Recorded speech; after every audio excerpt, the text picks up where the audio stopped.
Gauntlet. We are playing a game called World of Gamma. This is a game that I designed as an homage to Gamma World, the TSR game about mutant animals and such from the 1980s. This is our last episode, so we are hoping to go out with a bang, or whatever the Gamma World equivalent of a bang is. So I'm going to ask my players to introduce themselves and their characters. And Nicholas, can I go with you first? Yeah, I am Nicholas, he, him. My character is Sunshine. Sunshine is a tropical mutant birdman, very red and orange, can create fire, though underutilizes that skill. Uh, Sunshine is a member in bad graces of the Living Feather, which is a bird medic society. Cool, thank you. And Gerald?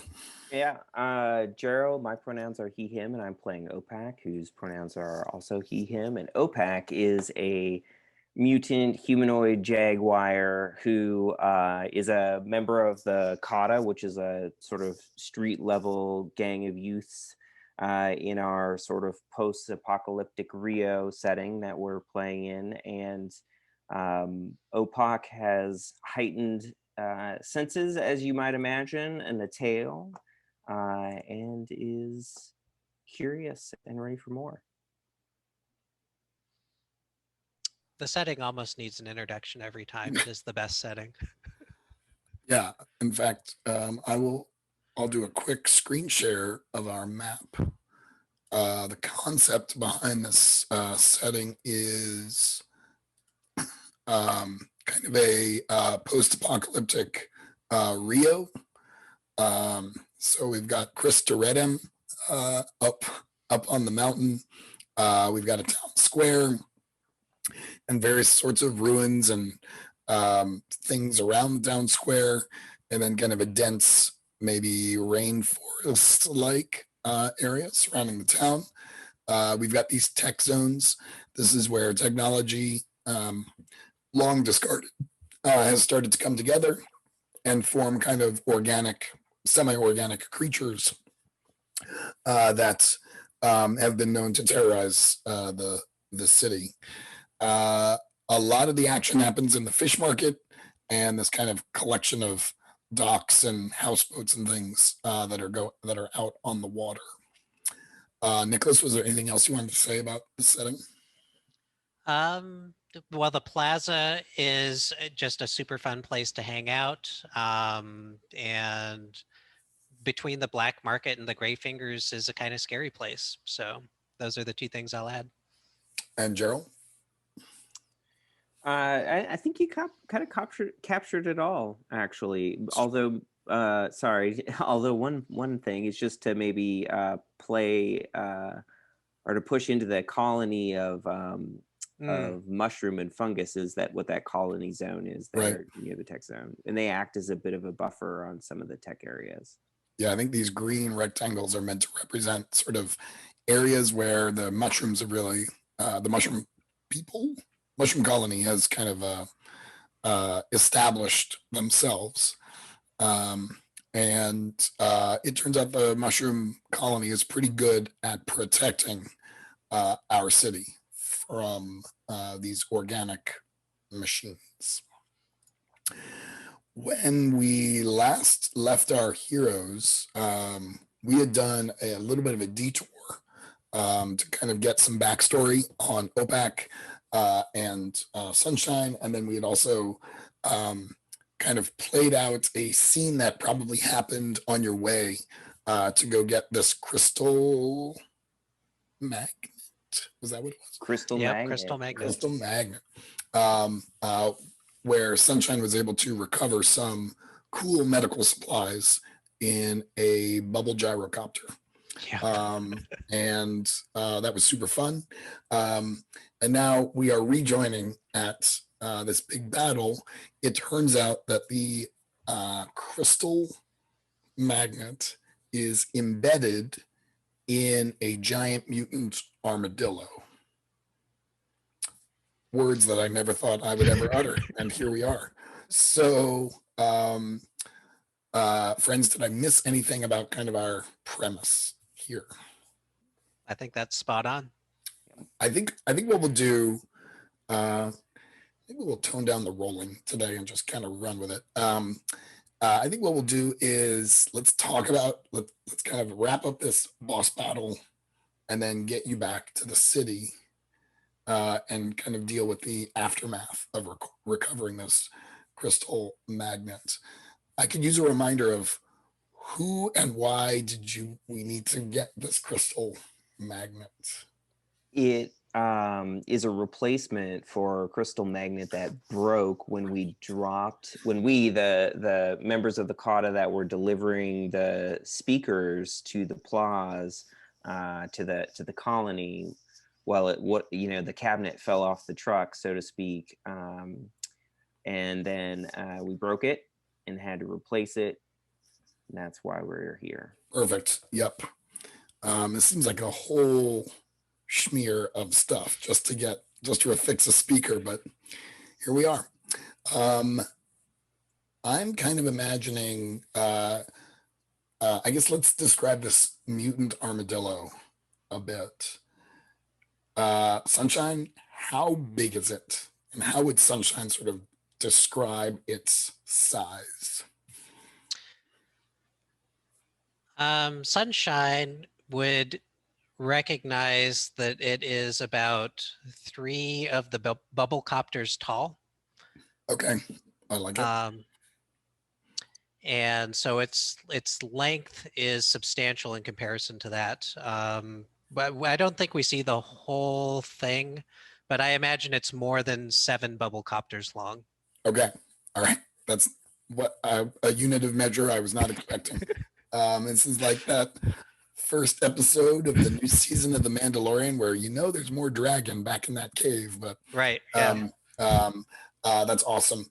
Does this look like what people would recognize as an armadillo, or is there anything substantially different about it? Yeah, so the major difference is the fact that it is a garbage monster. It is just plastered together bits of tech and metal. Right. Otherwise, it is just super oversized. It's just a giant robot armadillo. Yep. Love it. I think also the crystal magnet, I'm sort of picturing it vision-like, kind of. It's embedded in its forehead. I like it in the forehead. Yeah.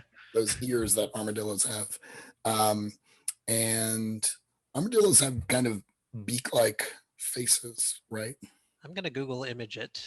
Yeah, I'm a city boy. I know rats and pigeons. So and dogs.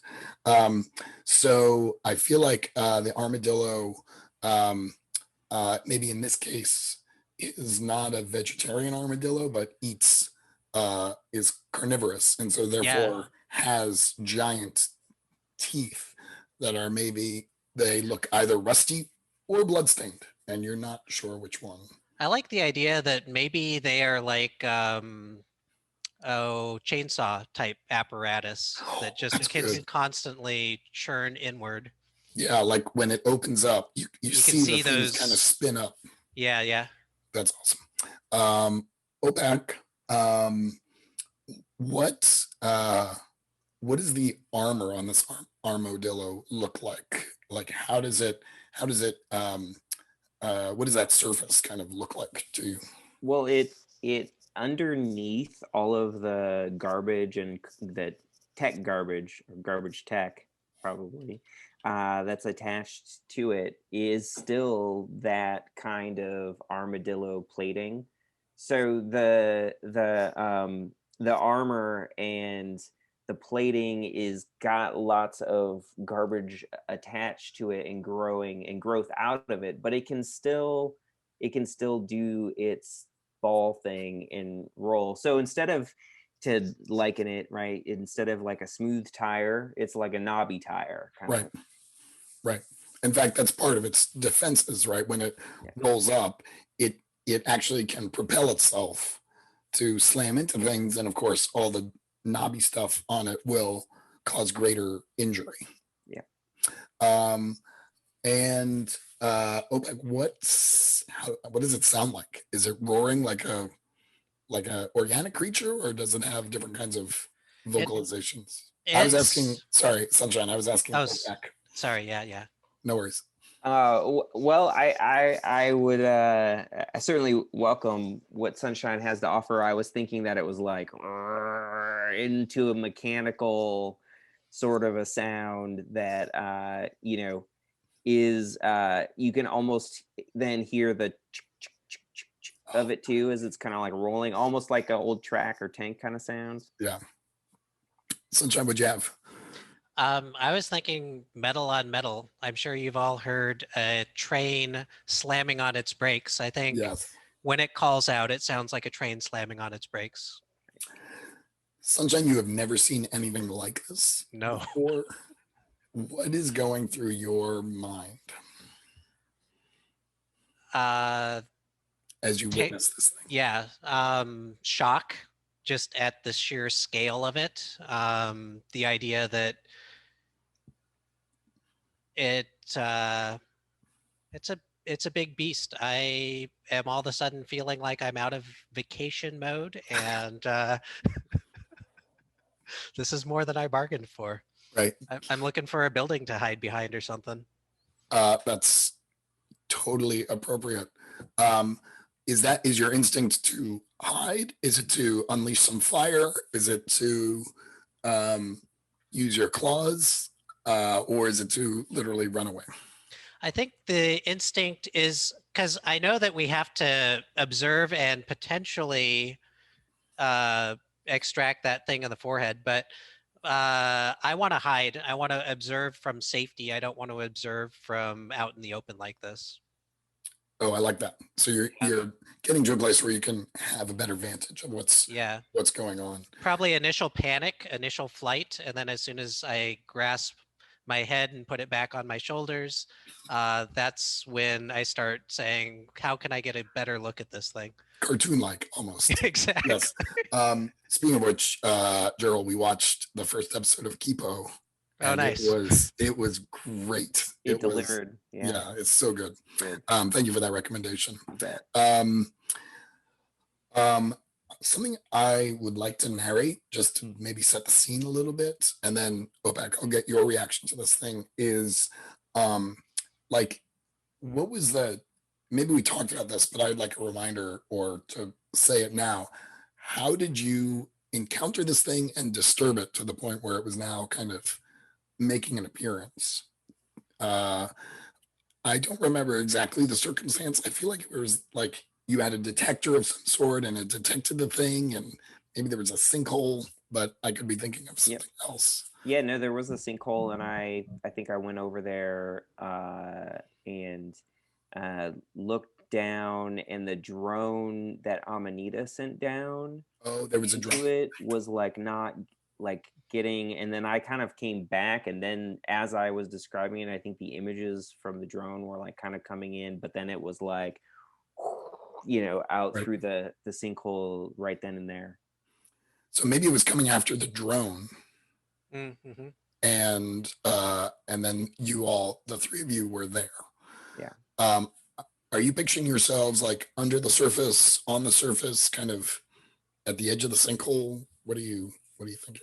On the surface and dashing away to a certain extent as it's coming out. Yeah, because I think I was the only one that had braved going to the edge of the sinkhole. Right.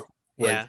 Come back. Probably following that orange feather mass that's darting towards a building. So OPEC, what was when you saw this thing, what went through your mind? Oh shit, is it massive and bursting out of the sinkhole, and even though I know what an armadillo is, I've never seen anything like this before. I don't have a ton of experience in the tech zone, and so this is kind of beyond my immediate understanding, and so my animal instincts takes over to run. Oh, yeah, especially as a jaguar. It occurs to me that what was I going to say? Oh, since you've lived in this town for a while, and have, if not witnessed firsthand, the attacks of these tech mechas things, you've certainly heard about them. So you are familiar with this phenomenon. But my guess is that anything that you've ever seen or that's come into the town is maybe half the size or less of this thing. Right. So not only is it maybe an unusual profile or format, it is much bigger than any tech mecha thingy that you've ever seen before. Does that sound right? It does. I think the largest ones I've heard about, I imagined them being like twice the size of a man. So Okay, yeah. yeah, Big enough to like cause some serious harm, but not so and big as to be Godzilla. correct. Yeah. Right. Um, so this thing is now emerging from the sinkhole and kind of pounding after you, and I'm sort of picturing it like slamming its claws down, and like trying to pull itself out so it can ball up and basically bowling ball you guys down. Um, uh, Amanita, I think, stands his ground and starts to. I think we've decided as a group that our third player had a character who was essentially a fungus, a mushroom part of this colony, and we are going to narrate their daring sacrifice so that we all may live. So sorry, Abe, but this is what's happening to Amanita. Um, so Amanita kind of turns, and Sunshine, what do you see Amanita doing to kind of prep for this bowling ball armadillo to come barreling towards it? Yeah. So I don't remember exactly how it worked, but I know that Amanita has these kind of tentacle things on the face. I imagine the fingers are also a little bit tentacly, and I imagine that those just drive into the earth as Amanita prepares that spore explosion that Amanita is known for. Um, I like that. So like, it's not just its feet that are getting planted, but literally It, like all of its all, limbs. right, yeah. Whatever it can drive into the earth, it's all in. And OPAC, does its appearance or his appearance change at all as he's getting ready to kind of take the brunt of this thing? Yeah, I think as far as one can tell, that a mushroom stiffens, it does, and Amanita. It's like a weird flex, but Amanita drives itself into the ground, and it stiffens its posture, and the color of Amanita sort of begins to get slightly iridescent. Yeah, I like that. I was reading about cuttlefish the other day, and those cuttlefish can do all kinds of crazy things with their skin. So not only is Amanita getting iridescent, but I imagine it's kind of shimmering or flashing as well, like stripes of color are moving through it as an attempt to distract this thing. And I think it's also maybe taking on other organic plant matter from the ground to grow bigger and bigger. Um, the armadillo balls up and rolls into it with not really anything more than a deep thud. And I think Amanita starts to encase the armadillo, like grow around it. Sunshine, are you doing anything to help or support Amanita in this? I think I'm freaked out enough that, and on the emotional side enough that I just want this thing to burn. It's kind of flashback city to burning buildings, and it's like I can use this not just for bad destruction, but for good destruction. And here's the opportunity. All right. So you're going to set fire to Amanita? I'm going to set fire to the metal, Okay. which probably is going to hurt Amanita as well. But this thing's going to devour us all. It's got to be done. Right. That's fair. Yeah. And all right. So what does this look like? You kind of bringing the fire forth. How does that manifest itself? Yeah, so I think it's right as I turn the corner around that building that I was trying to get to, and I'm just worked up into a frenzy because it is nervous energy and the expression thereof that causes the fire. Oh, nice. And so I imagine like where my feet are landing, you've got little fires that are starting to occur, Nice. and I've got a little bit of a glow to myself, and I'm like looking around inside of this place. I find a window that I can peer out of, and I just scream out of terror as I see the armadillo, and the metal starts glowing red and simmering, and little flames burst out. Nice. OPEC, what are you doing to help Amanita, if anything? OPAC,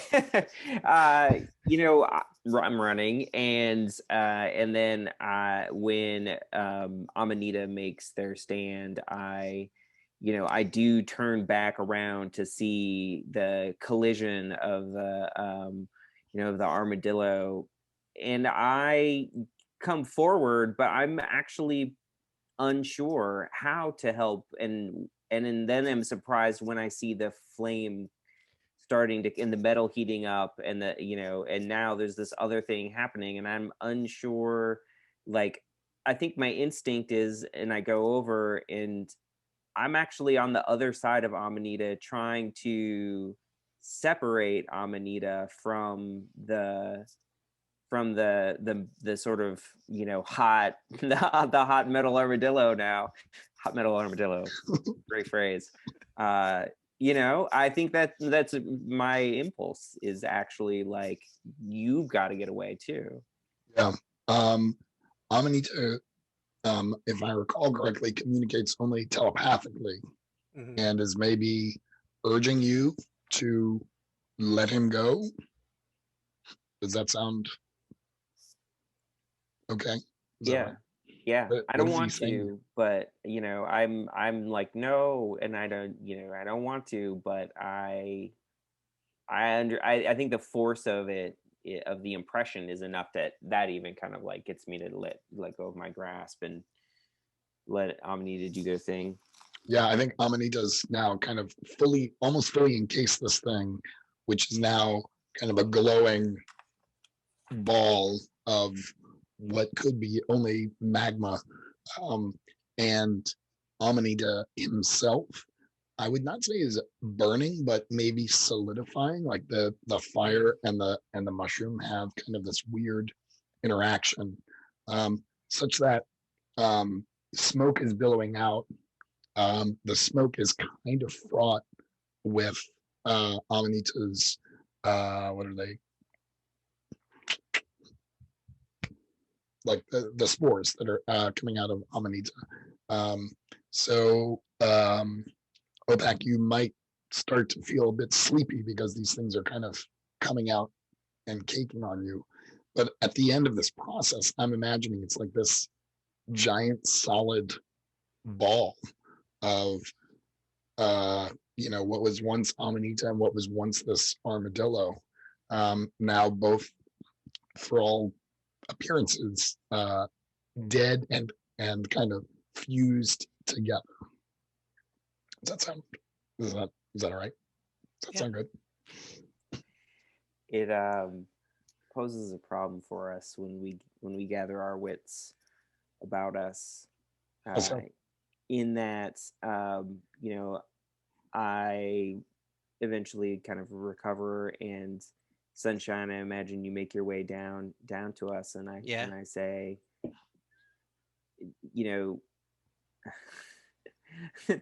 the magnets in that is in Amanita and the armadillo. Like, I'm sad, and I'm like mourning the Amanita's sacrifice. I would come over to you, Sunshine, if it if it was appropriate. If you were okay with it, I would put my arm around you, and I would be very sad, and I am, I think and the second you touch Sunshine, Sunshine actually just starts hugging and crying. okay. It's too much. Yeah, it is very sad. I think we're crying over Amanita, and um, you know, there's like the business part of the brain that can also operate in the midst of sadness, and it's like, do we desecrate Amanita? Like, I don't know how I feel about it, but the magnet's in there. The magnet's in there. Do we come back empty-handed? I don't know what to do. That's your call. This magnet's your deal. Yeah. I mean, we could have Amanita have kind of one last act where he has somehow extracted the magnet and it sort of gets expunged from this mess.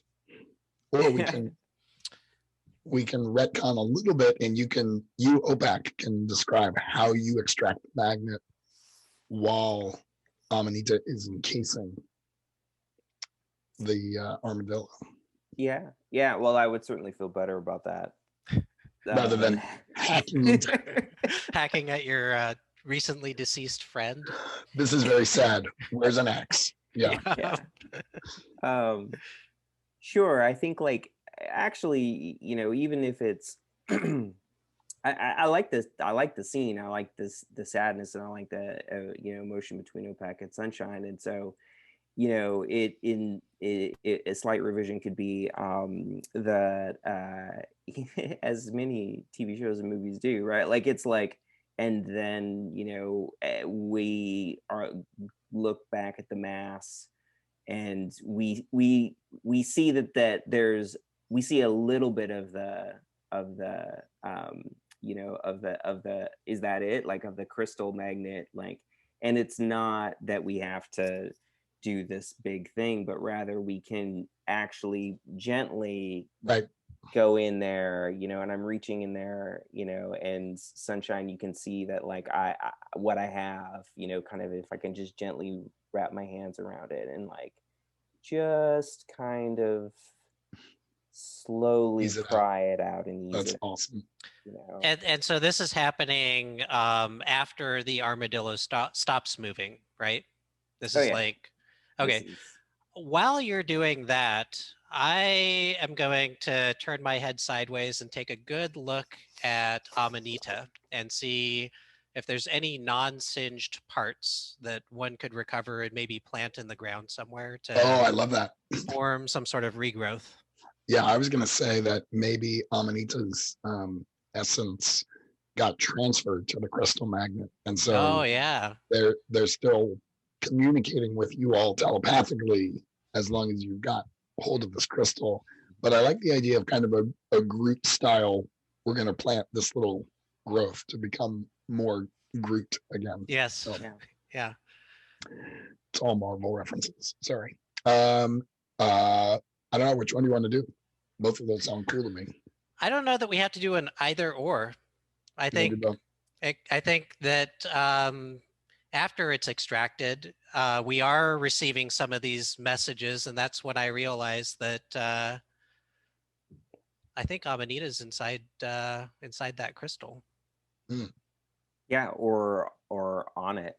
Or on it, yeah. And infused with it to a certain extent. And through those impressions, I feel like we also have a newer emerging understanding of Amanita and what it maybe means to be fungal, and that if we take the part that you're looking for, the non-singed parts too, that we can return that piece of Amanita to the colony, and as Amanita said before to us, that they're all one. They can, so only part of Amanita has died, but Amanita lives on. Right.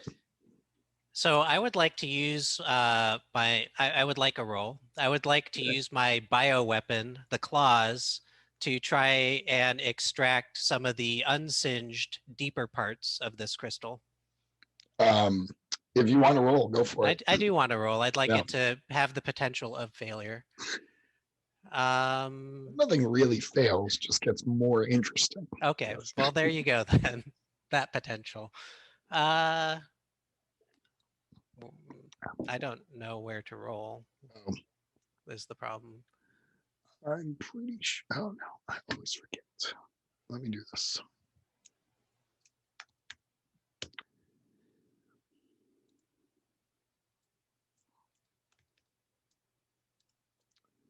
We're going to narrate, just as a heads up, a scene where you all are coming back to town and you're walking through the colony, and there's some other like fungus creatures, and they pay their respects.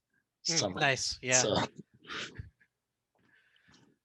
Okay, so if I use a feature, that's 3 dice, is that right?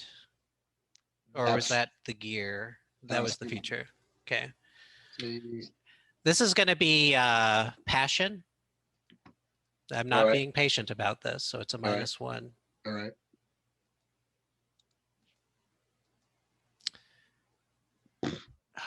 It's not good. It's not good. I'm just You could have rolled only a little bit worse than you rolled. yeah. You got what you asked for. I mean, It is. Yeah, so I think claws are scraping against crystal and it's just not penetrating at all. And I turn to OPAC and I say, Oh no, OPAC. hang on. no, It's no, the minus. I get to narrate. So Okay, sounds good. yeah. I think you are going to take some harm Mm, that by trying to dig through, you actually dig through to the armadillo, and I mean, it's just sitting there. It's not doing anything, but it's got some sharp edges on yeah. it. I mean, this is like a bunch of open tin cans all rolled into one. So you should mark one of your tags. I'm going to mark my claws. I imagine that my arms are like clutched around this little bit, but it's just a bloody mess and there's no way I'm going to use those things as any sort of weapon. And I feel like the vibe you're getting out of the crystal, Yeah. whereas before it was sort of contentment or like acceptance of sort of where things ended up, that now there is some resentment because you at least maybe in Amanita's mind were desecrating this, even though you were trying to help. Right. Maybe is that all right with you? Yeah, that's great. It's a little dark, but how much do we want to talk about the journey back, or should we just assume the journey back is the journey back and the interesting stuff will happen once we get back? I'm good with the latter. The one thing I do want to do is hand Amanita the crystal, or sorry, OPEC the crystal, and say, OPEC, I need you to wrap my arms. It's your turn to be the medic. And I'm looking at the wraps, and I do my best. Yep. You're gonna have to walk me through this, of course. Oh yeah. So, I mean, the first thing is you have to disinfect. There's the disinfectant right over there. Right. We've got all those supplies. Right. Yeah. Is this the disinfectant? No, that one over there. Yeah, that's the Right. one. Okay. Are you going to fly a gyrocopter back to town? Yeah. I like vehicle that. Decisions. Yeah. Yeah. Oh man, I can't. My arms. You are going to have to fly, OPEC.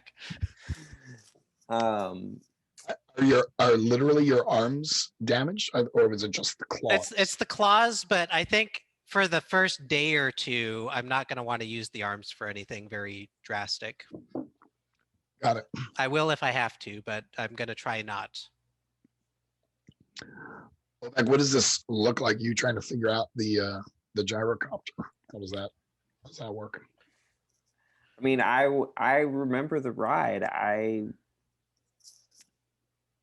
Amanita, you're gonna have to walk me through this one too. I'm sorry. So OPEC is not like an overconfident, like, how hard can it be? You're more like, please don't make me do this. Yeah, don't make me do any kind of this complicated stuff for sure. For sure. My confidence is in my athletics and my cat-like prowess. It's not Right. in flying bubble copters and Right, doing medicine. right. So what's something interesting that can happen to you on the way back because of this? I'm not sure I want to do a chase. Interesting to lose something. I don't know that you all have that much to lose. We don't have.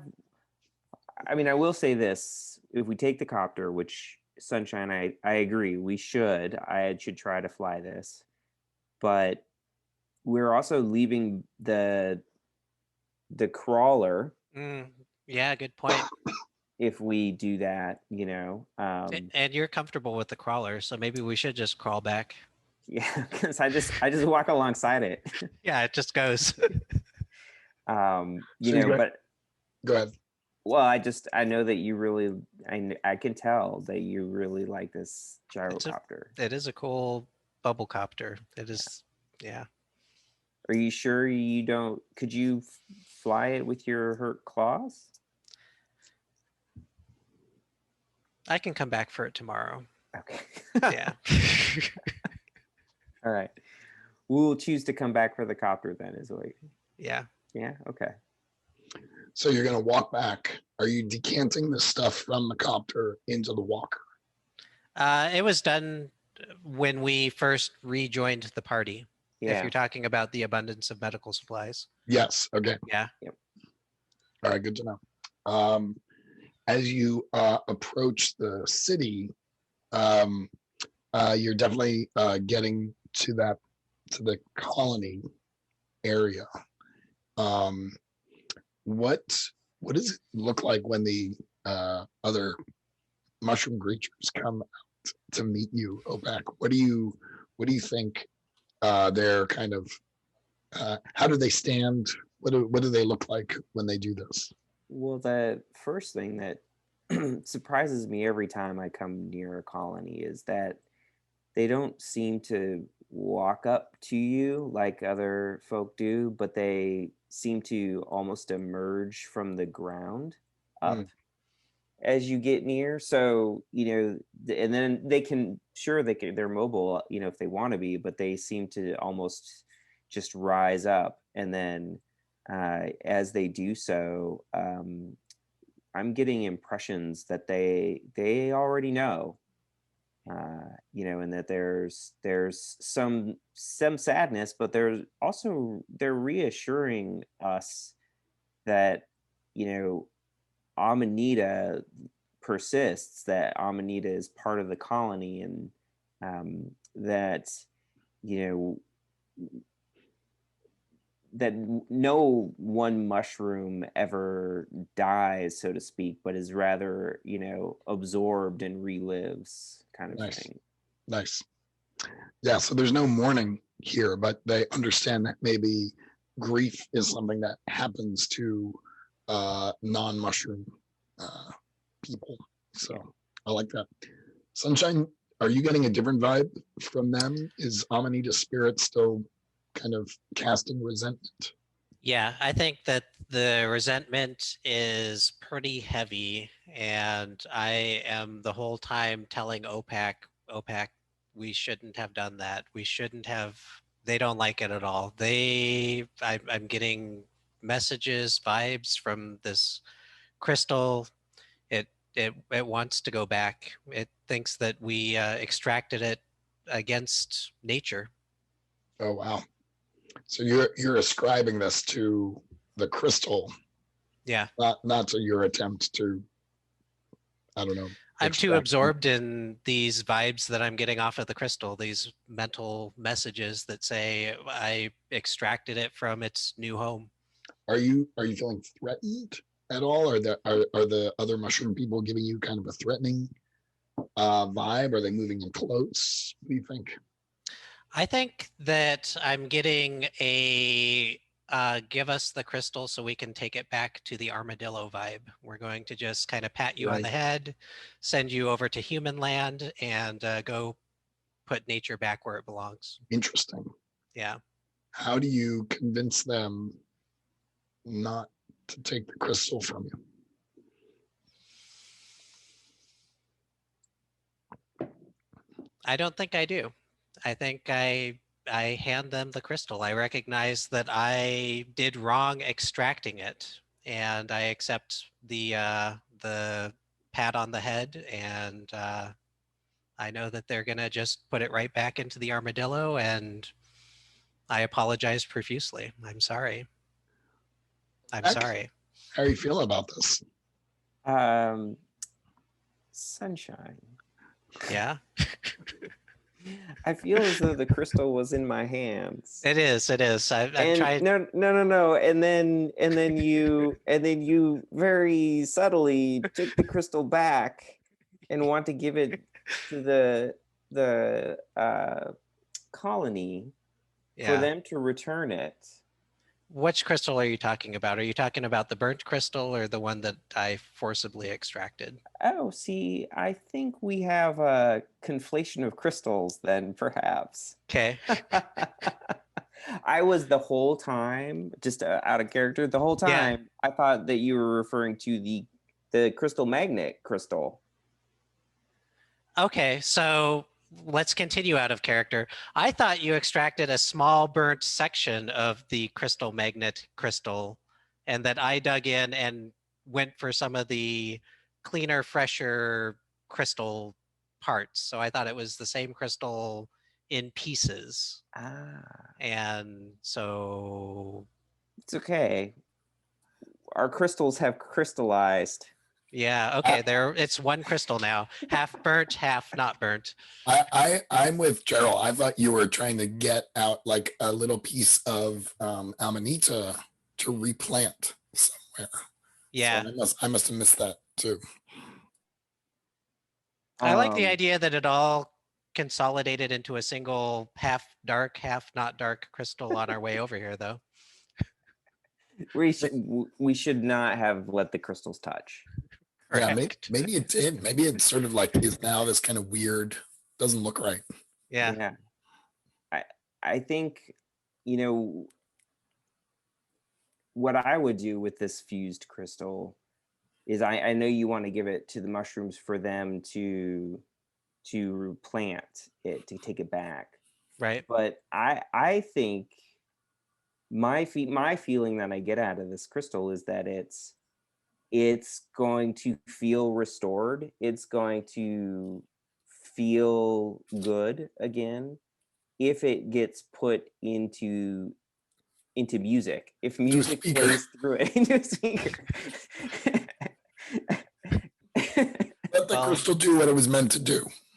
That the Amanita applause, did love the deep bass sounds. exactly. That's what I'm thinking. I know how much Amanita loved the music, and I know that even if you're getting impressions that the colony is upset with you, that let's turn it over to them. And but I think that they're going to put it in the speaker. I think that, like, if we frame it that way, they'll understand the value that it has as this, really this like magnificent resurrection of Amanita in this crystal magnet through sound. So good. That's so Okay. good. Makes a lot of sense. So, do you want to hand it to them though? Are these the ones that will? No, I don't. You should do that. Okay. All right. So it's in. I've got Done it. enough. Yeah. Yeah, exactly. It's okay, Sunshine. I got this one. So oddly enough, so then I think we get I'm getting, like I said, was getting this kind of impression from them that was accepting and that was ready and maybe we do need to take a few more steps to get further in to the Plaza, but I'm trying the best that I can, and I'm speaking out loud as I'm saying, like, no, we're gonna return this. We feel Amanita is in this too, and this is the speaker magnet that we owe you.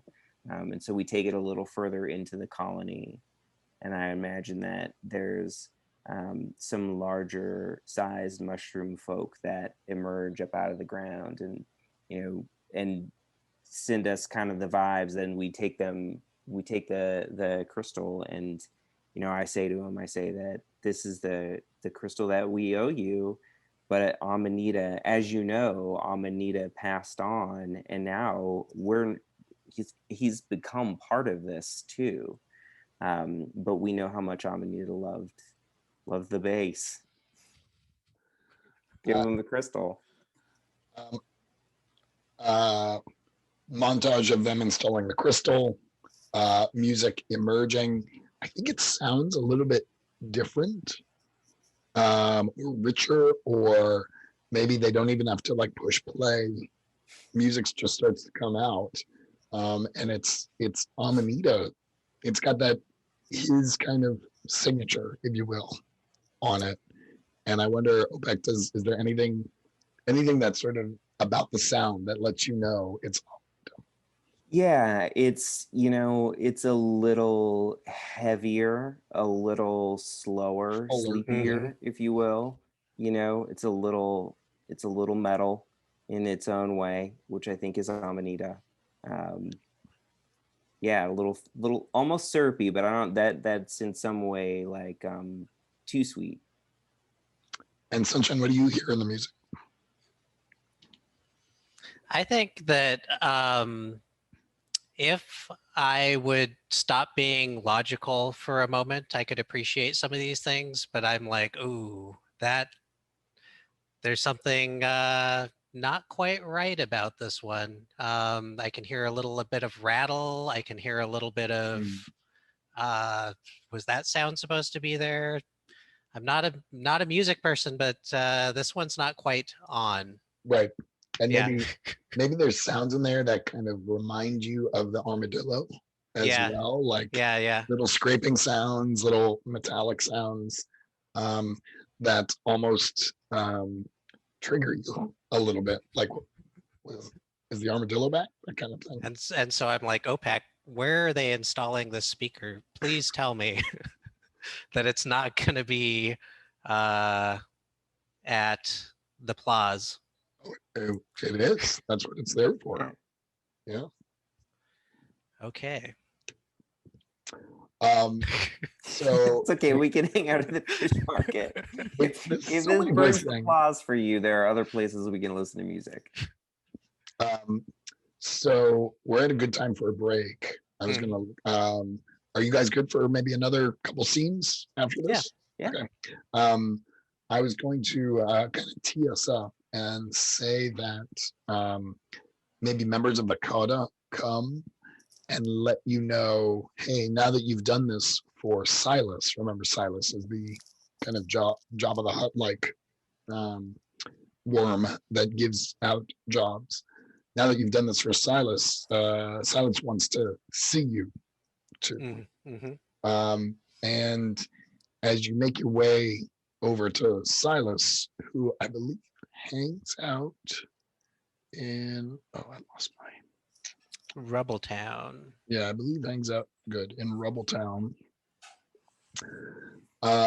Silas is maybe holed up in kind of an old warehouse there. Now let's make it a little more interesting.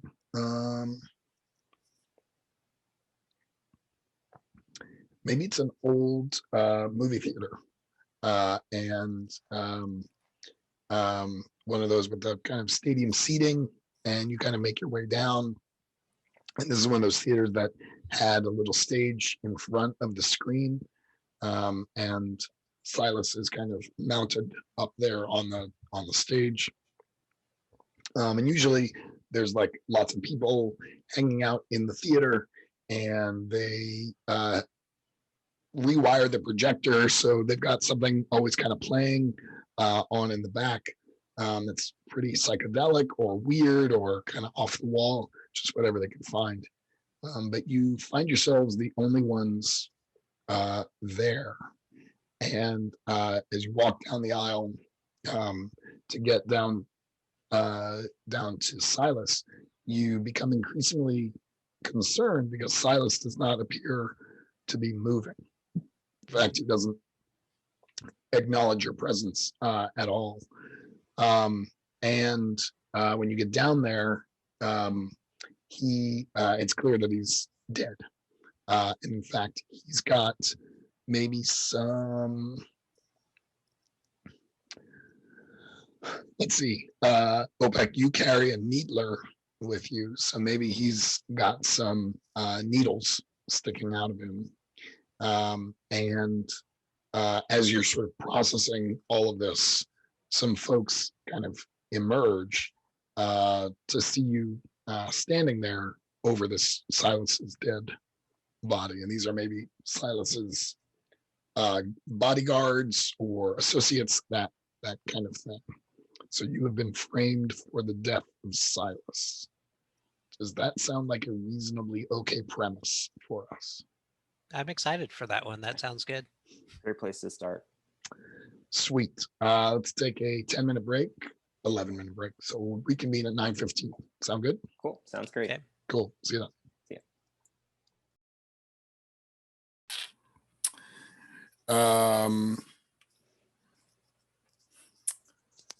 So let's say 5 of Silas's associates enter the room.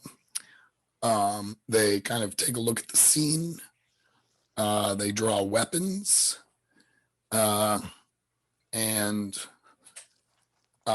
one of them says to OPEC, "Explain yourself." We were just coming in to meet Silas. We just finished the job and we were on our way. He wanted to see us and we got here, and this was exactly how we found him, and I have a feeling that we can prove that it wasn't us. Just give us a chance. Silas told us you two were not to be trusted. What took you so long getting that crystal magnet anyway? Our traveling companion to the tech zone, Amanita, sacrificed himself to get the crystal magnet. It took a long time to extract it, and we had to then return the crystal magnet to the colony and pay our respects and make our way back. My understanding is, or we heard through the grapevine, that the crystal magnet is not quite right, that you offended the colony somehow.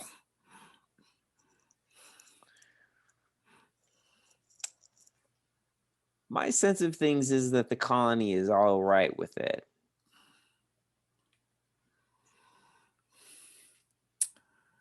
Be that as it may, I don't know. Did they come down hard on you? You did apparently kill Silas. If I were Silas's goons, I would come down hard on me. Yeah, that's what I'm thinking. They grab you both and kind of walk you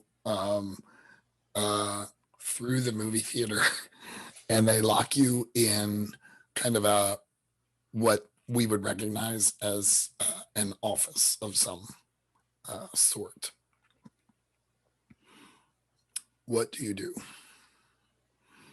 Sunshine, Yes. with your vast medical knowledge, is there anything you could say to these goons if you got back in the room with Silas's body to say, it's inconceivable that we could have killed Silas or anything like that. Is there any way we can talk our way out of this with one more shot, or should we be? Let me see your needler. Let me see specifically a needle from your needler. Oh, they disarmed you guys. Oh, yeah, that makes sense. Yeah. What type of needles? This is my thought. Maybe they're not the right needles. Maybe they just saw needles. Maybe you're using porcupine and these are some other form of needle. Yeah, it's possible. But would they even listen to? I would have thought they would have been persuaded by, oh, rigor mortis has said it, whatever that is. Yeah. I mean, if you want me to just bluff my way through it, I do know a lot of medical words. You sound so knowledgeable when you talk to me about this stuff. Yeah. That I'm sorry I froze up out there. It's okay. Yeah. But I look up to you and your knowledge. Yeah, if you think we could get them to like evaluate the situation rationally instead of with fists. Well, I'm feeling kind of sore. Like, I don't know about counting on that if they're going to really, but that was my first impulse. I'm also wondering, looking around in this office and knowing a thing or two about movie theaters, how we're going to get out of this. Because that's the other problem. I don't see a window.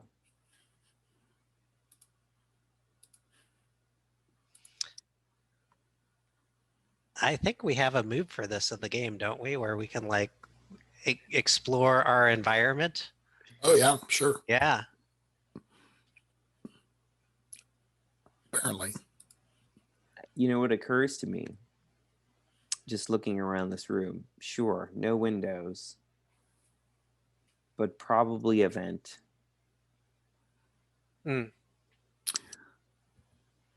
Everyone needs air. Well, most. As you yeah, and you do see like a I mean, I think the ceiling, I think it's in disarray, right? So it had one of those suspended ceilings that you see in offices, and there is ductwork coming in, but it is it's very small. It's a tiny little duct. And as you're kind of observing it, the door opens, and there's maybe a goon there, but also a character we named Waldorf, who is an ant, who is like Silas's hands, right? It's sort of the person who handles things for Silas, who is a giant worm. And William, the rat, is not the rat, but William, who is a rat-like person, right, is also there. And William says, "I'm shocked, William." When they found Silas dead, they called me immediately. Remember, before you got here, I was the closest thing to a doctor in this town. Yes. And I thought you were with them for a minute. I was like, what? I mean, no, but when they told me that, or when I told them I needed to get you, they were like, come with me. Mm-hmm. And here you are. I think I've convinced them to let you examine the body. Good. Would you be okay doing that? Yeah, absolutely. And they march you back down into the movie theater. OPAC, they've got you kind of pretty firmly grasped. And Sunshine, they've got you at gunpoint as you approach the body. Tell me what this looks like, you examining the body. Yeah, so it's going to be minimally invasive. I don't want to move the subject unless I have to. I was wondering, you have this move for examining an environment. Could that same move be used for the autopsy? Question mark. If you want to. I If think it- that could be fun. All right, let's try it. What's the So I worst just that can need- happen? He says to the man who rolled a 2 and a 1 and a 1. Right. I should stop asking for that, maybe, but Yeah. yeah, maybe not. Let's see.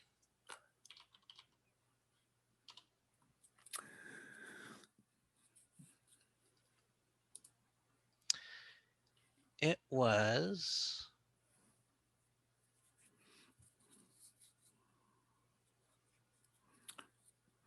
So you can roll and roll with advantage, and you would pick between cunning and patience to roll with. and I think it's going to be, well, what do I got marked off right now? Oh, I can use cunning or patience. Right. I feel like it's a cunning move, though.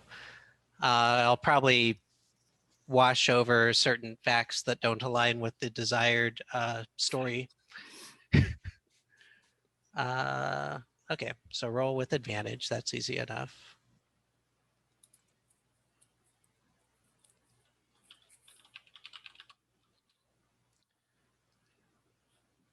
Three of those D6. You know what? I just the noticed. heck? Yeah, you're rolling D2s. I don't know. Oh, who that you're probably happened last time as well. Let me Yeah. do this. I- No wonder it turned out so bad. It's like, what? you're flipping coins instead of rolling dice. One of them was like the highest you could possibly roll, though. Yeah, you rolled 3 2s on 3D2. That was impressive. That is impressive. And I- this is also impressive, a 6 and a one's- 5. Yeah, that looks a little better. That's Yeah, hilarious. that is. I cannot. I was telling my kid upstairs the story of how you really wanted to roll so you could fail. So I did. And And he it was was like- worse than I ever imagined. Yeah, now this is a really good punchline to that story. All right, so you rolled an 11 and you rolled with cunning. With cunning. So that's a +1. Yeah, so that's a 12. So were you rolling as I assume you're rolling your human side, This would be human side. Yeah. which means you get 3 hold, which means you can ask 3 questions. All right. Let's see. What is the best way out of this situation is definitely one of my questions. What here is not as it seems, definitely another one, especially as I'm eyeballing those quills. And what here is the greatest threat to me?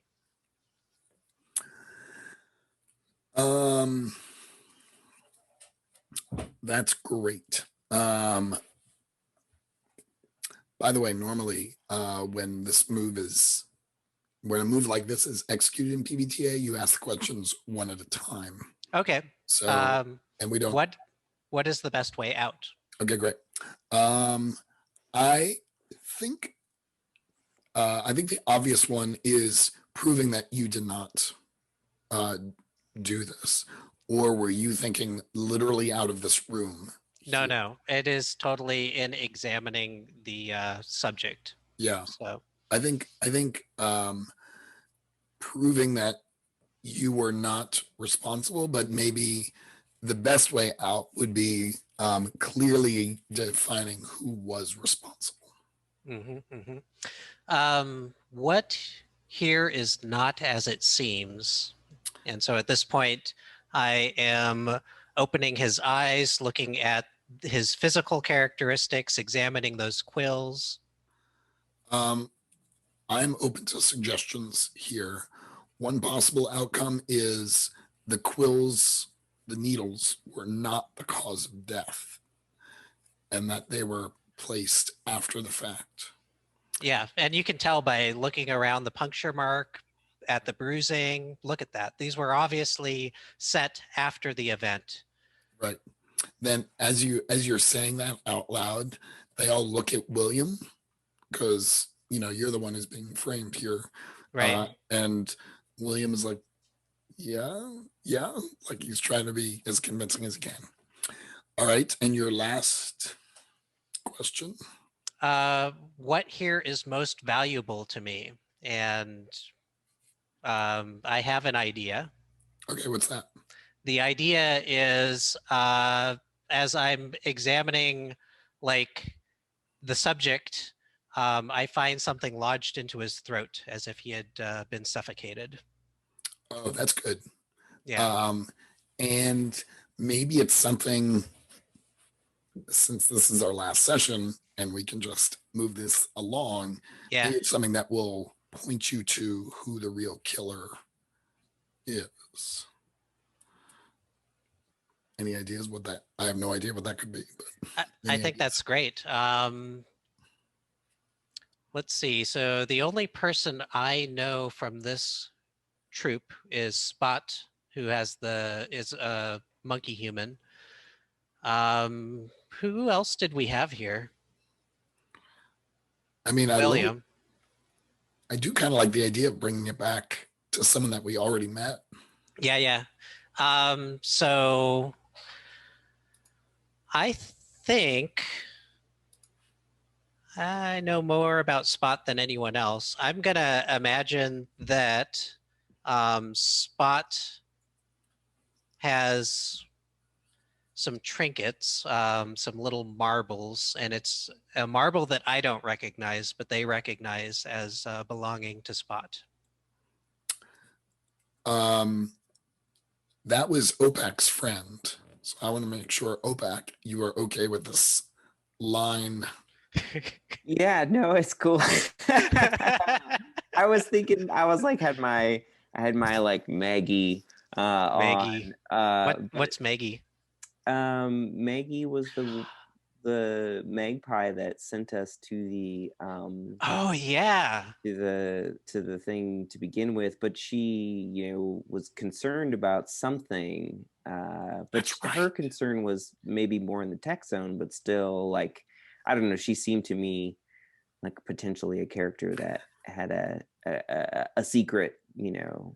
That's I actually like maybe the reversal of the recognition. You and I recognize this as something that we saw in Maggie's house, and they've never seen it before. Yeah, I really like where that's going, because we can make Maggie actually more lucid than maybe we made her out to be initially, and she's Yeah. trying to muscle in on this. It was all a territory. front. She's really the mastermind behind the whole thing, Right. which is great. Well, she's a collector of sorts, right? I mean, she performs, you know, but also has this, you know, the magpie quality, right? Like, All right. So what is it? I'm glad you rolled. That was cool. Yeah. What is it that you recognize from her hut? It is a marble. It is, Okay. but it's got a specific, is that cat eye pattern Yeah. inside of that marble, and I extract it and say, "This is what killed Jabba the Hutt, Silas." Silas. And the second that it gleams in the light, I give a sideways look to OPAC to see if OPAC recognizes what I recognize regarding the source. Oh yes, I'm gleaming you right back in the eye with the. I think I've seen this particular marble before, even.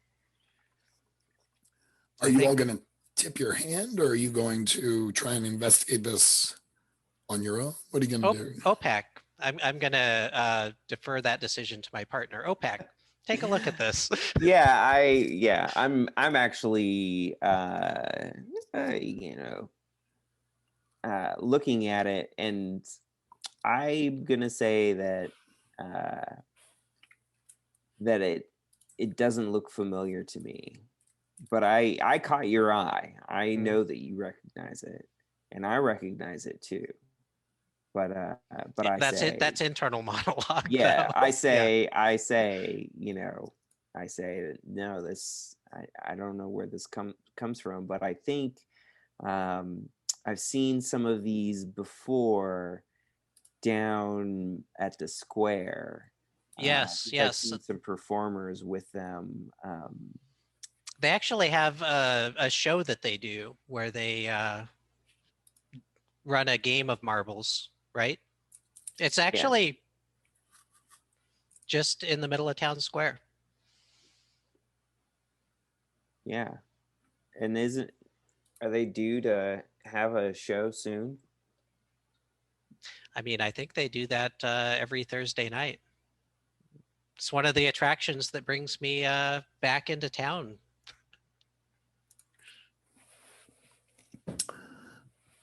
Um, is the intent to go down to the plaza? Is that what you all are trying to do? I'm trying to go down to the square, yeah, Okay. which is where Maggie performs. Okay. I think William convinces them to let you all go, but you are going with an escort. So you've got 2 or 3 goons who are going along with you. Mm-hmm. Is there actually some kind of performance happening down there? Or were you bluffing? I was bluffing. There's no performance. That's okay. It's one left foot, right foot, 1 foot in front of the other. And I'm like trying to whisper to OPAC, I made that all up. They're gonna catch us. It's okay, Sunshine. This time we're in my element. You know, we're dealing with some, misdirection, street toughs. You can see I'm like visibly shaking with anxiety. Yeah, I'm guiding you a little bit. Yeah. So you end up back at the plaza. OPAC, how do you stage things? Are you going to try and extract yourselves from the goons? Are you going to try and play dumb about the performance? What's the plan here? Yeah. So we show up at the square, and there is a lot of activity. There's people are performing. There's a lot of commerce. There's a lot going on. It's the square. There's a lot of bustle, and I'm the whole time I've been sort of leading Sunshine and reassuring you and just sort of being like, okay, but on my word, we may need to make a break for it. And so I want to try to lose him, and I want to try to go to Maggie's if we don't see her at the square. If I want to go to the square first, because if she's there, that's great. But if that would be hilarious if I bluffed it and she was there. She could be. She literally does perform down the square. Yeah. When we put her there, I think maybe it's more interesting to have her there amid the hustle and the bustle of the square. She's a performer, right? She plays music. Yeah. She's a magpie. What is she? Does she play an instrument, or is she just singing? What is she doing? Is she dancing? OPAC. Okay, I was gonna say. So I think she has a variety of percussion instruments. Perfect. Right. And in fact, that little some of those like marbles, some of them are solid and she can hit other things with them. She uses them as percussive pieces. Others are like little shakers, and so she's performing. She sings while she performs sort of this kind of polyrhythmic percussion, sort of thing going on, and she's got a little bit of flair with all of her instruments and in terms of the way that they look as well. And so she's really quite captivating. It's really pretty awesome. As you were talking, it reminded me of, it's like a Blue Man Group kind of thing, where it's like sort of musical, sort of performing art type thing, kind of a general statement on the state of society at the same time. It's all of these things kind of rolled into one. And it's very physical. She's moving around a lot, throwing things in the air. And she gets a pretty good crowd. What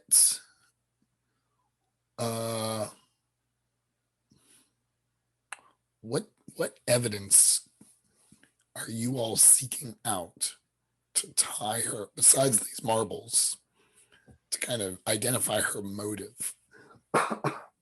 Do you, since she's here, do you go back to the hut, see what's going on there?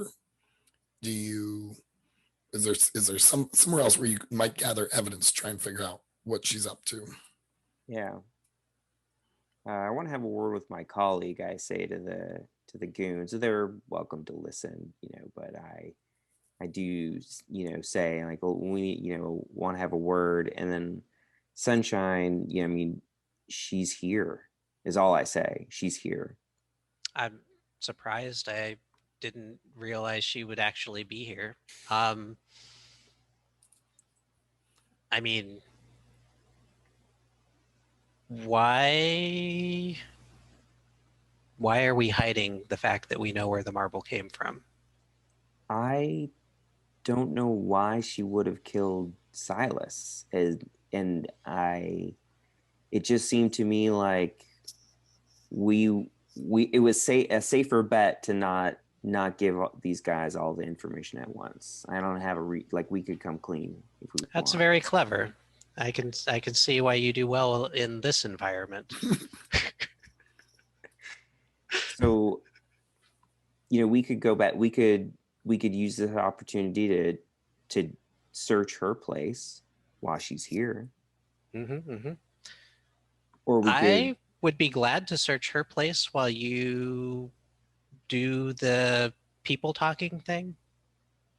The people talking thing. Sunshine, remind me what that is. I mean, like just the manipulating conversations, peel back the layers. Okay, I think I can. There's a word for this, right, in your craft?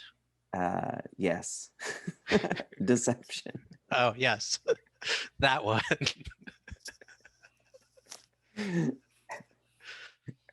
I'm just saying, so, if it's just looking inside of boxes, I'm good for that. When it comes to the layers of deception, I'm a little lost. Usually we just push somebody over and take their stuff, but I mean, I think we could do that to her if we wanted to. Yeah. I think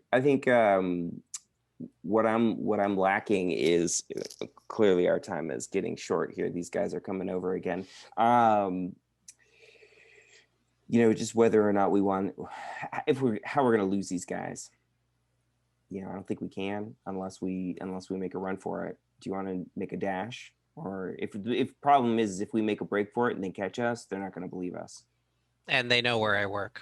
Yeah, that's true. Good point. All right, let's play this a little safer, and we will tell them that hey guys. So it turns out that the people performing this with the marbles, the marble game players aren't here, as you can see, but we know where we can find somebody who we think has these marbles in their apartment. Do you want to go? Does that work for you guys? They're like lead on, I guess. Cool. So on to Maggie's abode. Yeah, I mean, we go to Maggie's and see what's up. Do you want one of them to kind of stay on Maggie, or are you okay with all of them?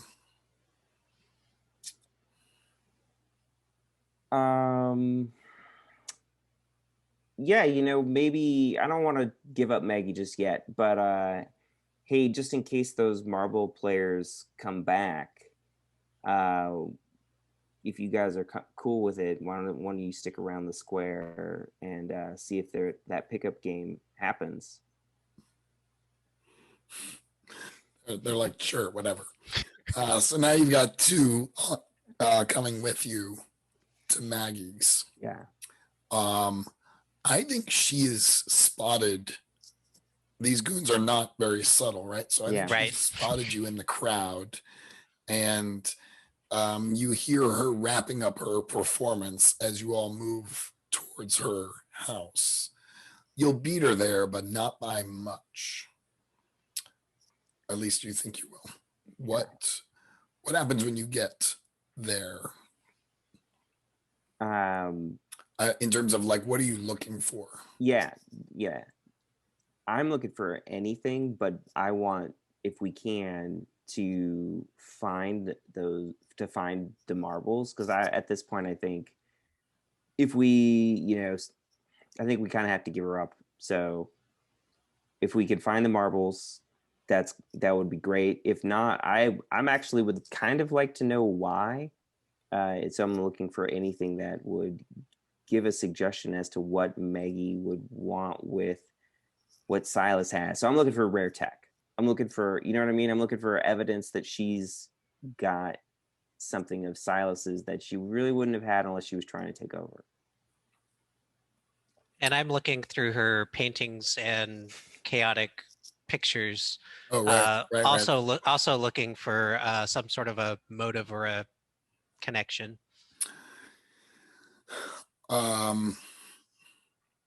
So what I want to happen is you find some evidence of criminal, of like, she's been sort of taking over Silas's stuff. And I don't know if that's like a ledger that sort of describes payments that people are making to her instead of to Silas. I don't know if it's like a specific kind of illegal substance that she's got stashed in her house because she's dealing now instead of Silas. I don't know if he's that kind of criminal or underworld boss.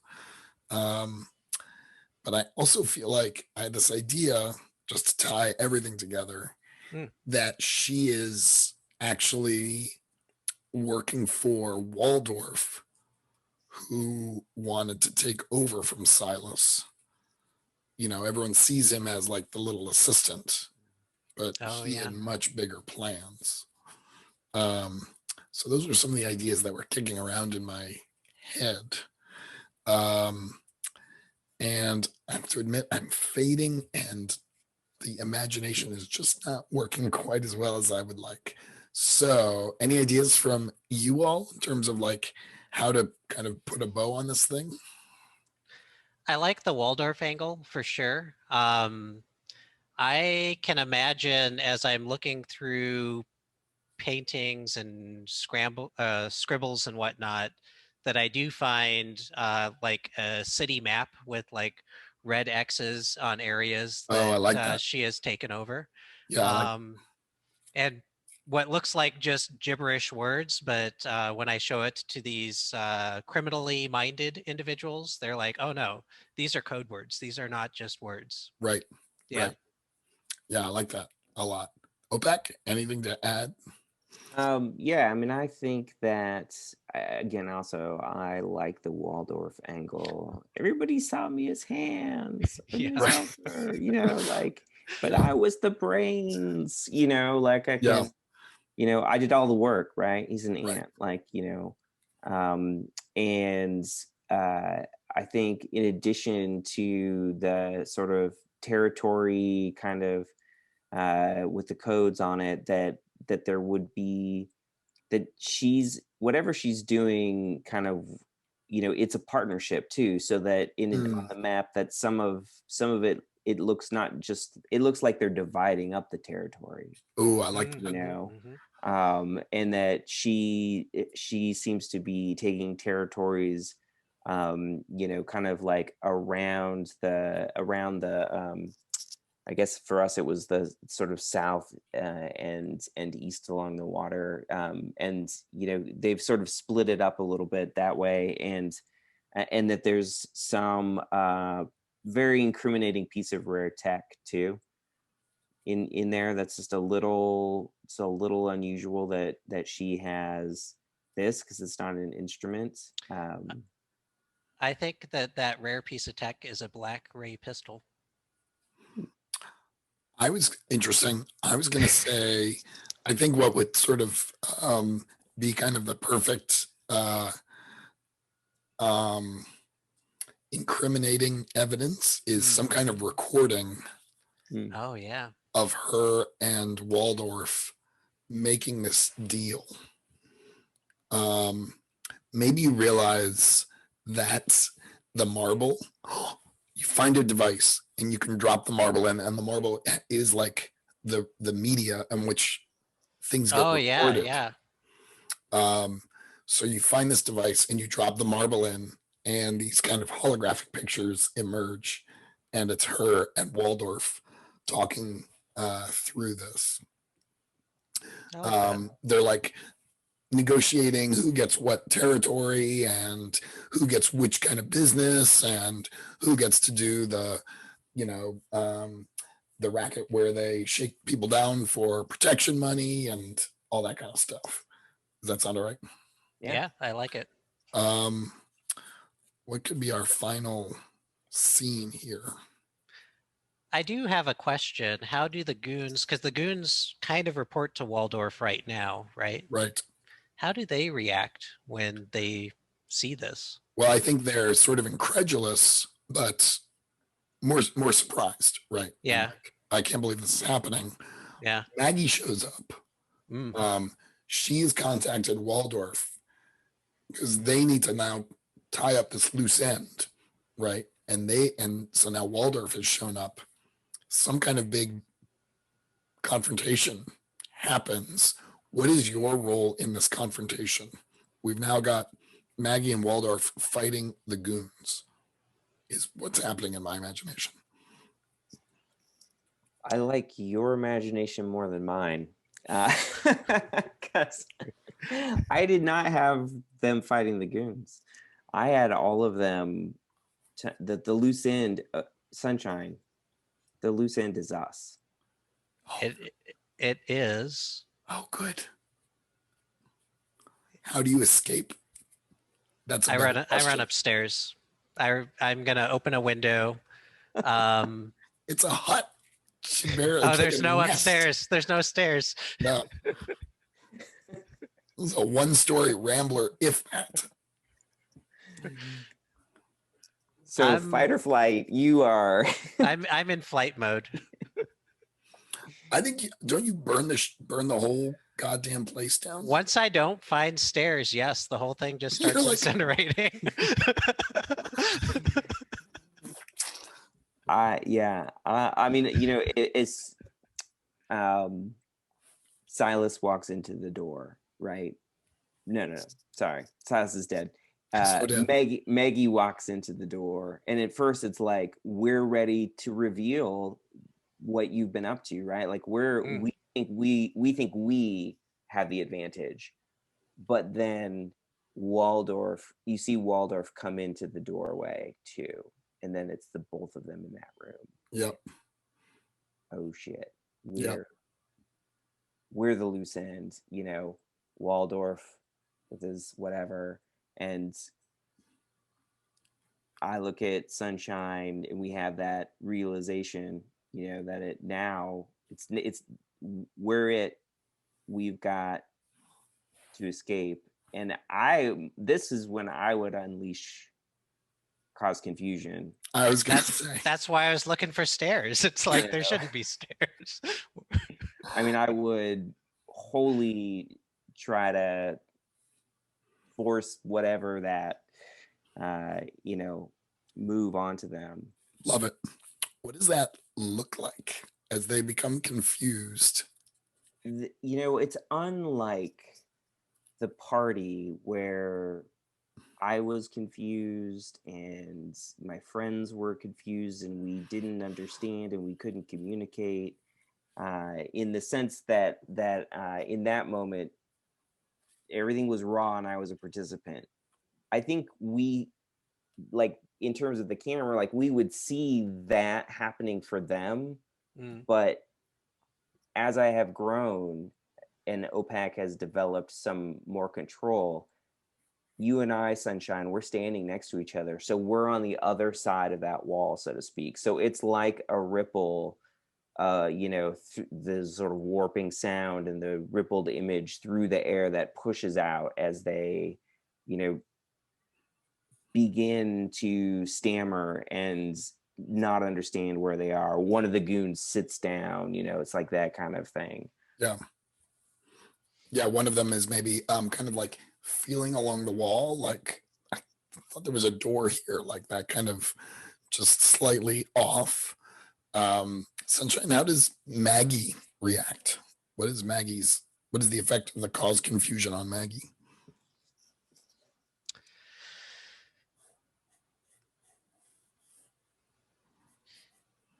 So I think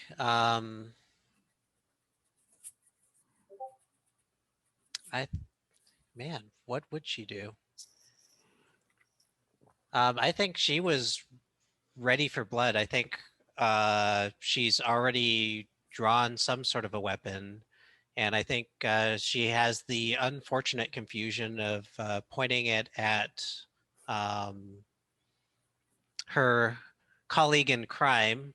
I cannot remember the name of him right Waldorf. now. Waldorf. And pulling that trigger thinking that it's one of us. All right, so she starts kind of blindly shooting her needler at Waldorf. I like that.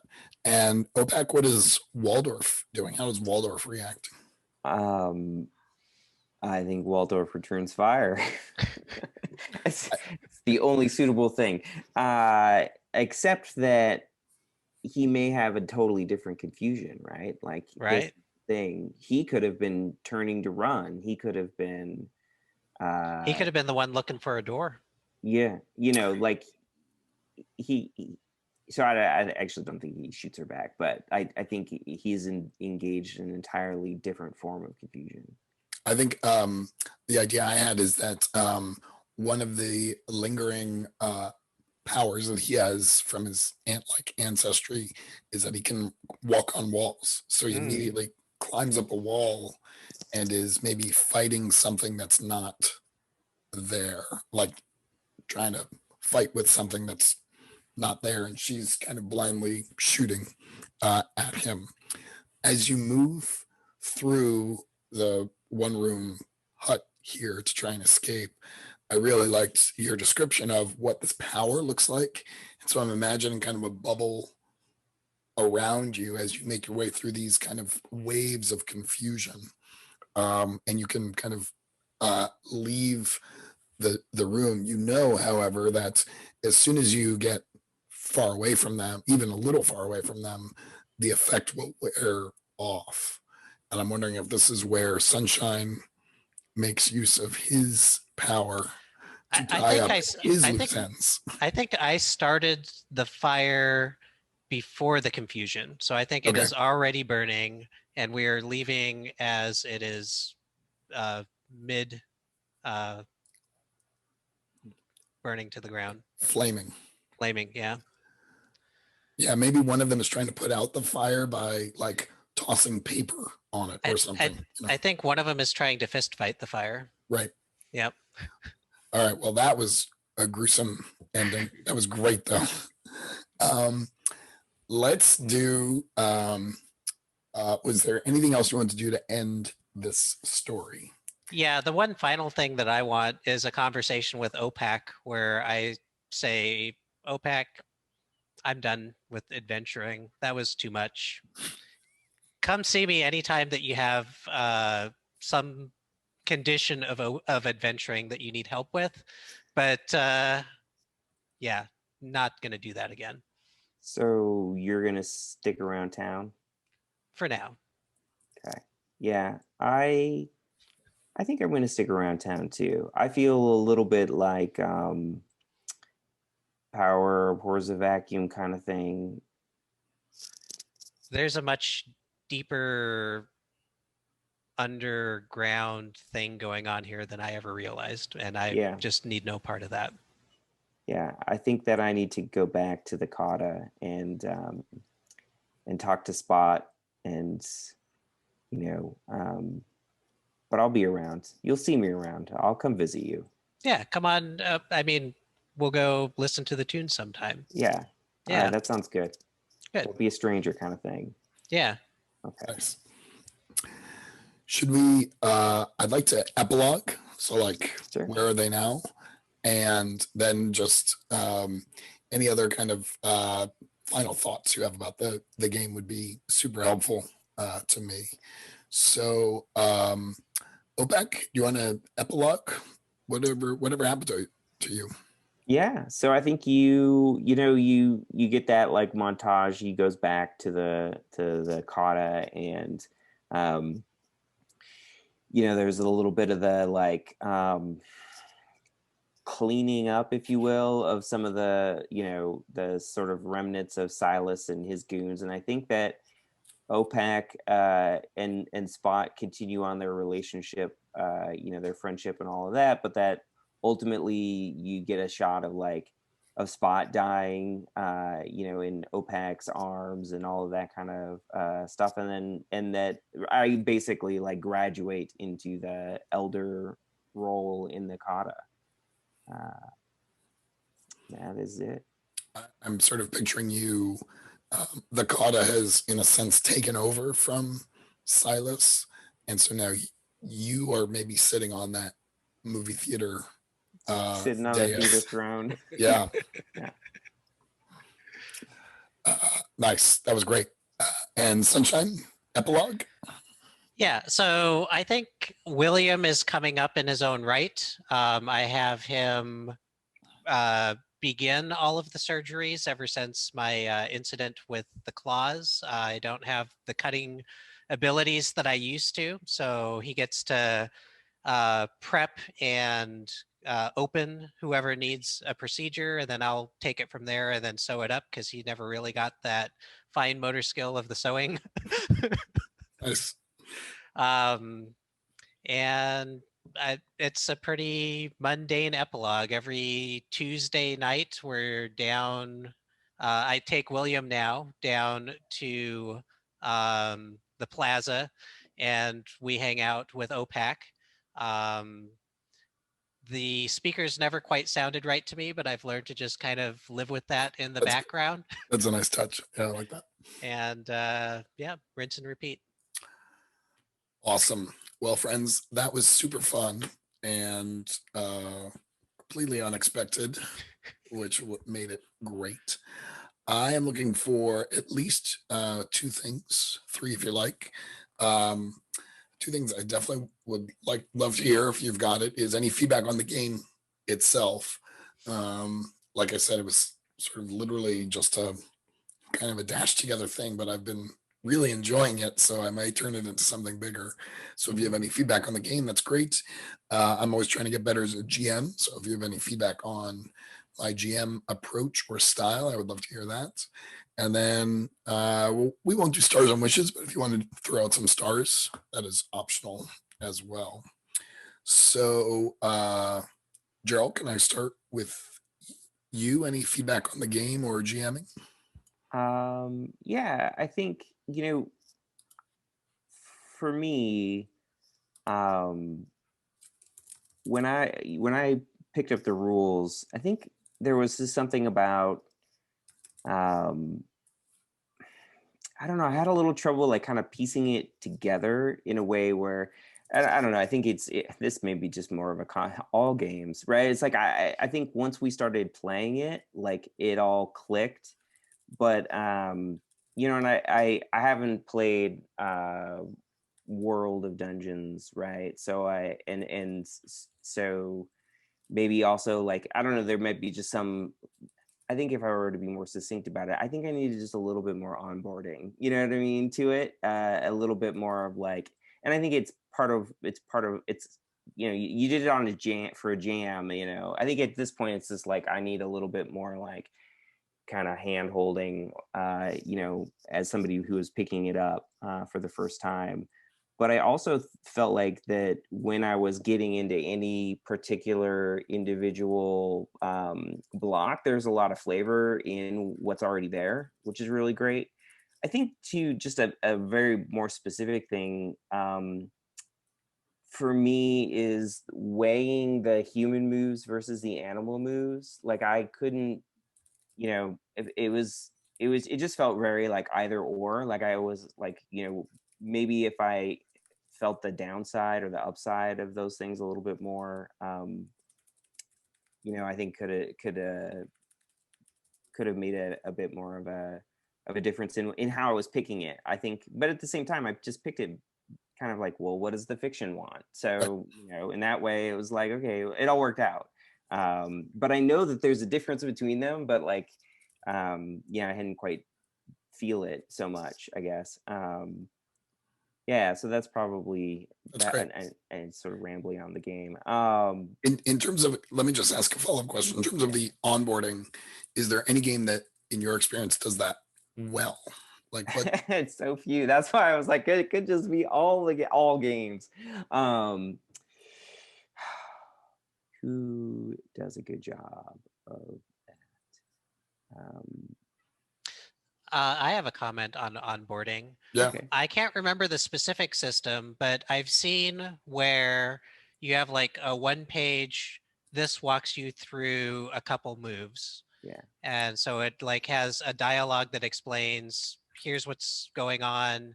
And then you see like a couple characters rolled, it describes a couple characters roll dice, here's the outcome, here's how it played out. yeah, that's good. Yeah. There's a couple of hacks of Into the Odd, which so I like Into the Odd, and I like Mouse Ritter is based on it, and we have a lot of fun with Mouse Ritter at the house, and I think that Isaac does a good job, the Mouse Ritter guy, a good job there. But also these specific hacks are Karn and Weird North, and they're like kind of some of the same folks, or like one's been an editor on the others, that sort of thing. But they just do kind of, it's almost like a shorter PBTA style. Like, these are your principles. Like, as a player, these are your player principles. These are the GM principles. So it has kind of like, what you get in the PBTA space about principles and moves and things. But it also is, these are all like hacks of a already small game. So it just does it really in a really succinct way. That's great. Yeah. Thank you. Mhm. Any other feedback or stars? Well, yeah, I mean, I think having made a comment, I don't know, like 2 sessions back or 3, I can't even remember, where I was like, yeah, I don't know about OPAC and the emotional stuff. I mean, I give a star for all of us on the character interactions and that play. I think it was very rewarding, and this does tie into your like GM feedback, Dan. I feel like you kind of wanted to take us to that place. A few times, I felt maybe that you were sort of returning us to personal conflict or inner sort of stuff, that I think is, for me, somebody who came up playing a lot of really like traditional games, right? Like, it's like, that's not what we did so much. So I really appreciate that, that you're sort of taking us in that direction.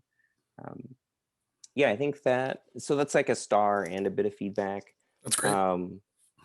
Yeah, I think that's it for me. Thank you. Mhm. Thanks. I appreciate that. Nicholas, thoughts on the game?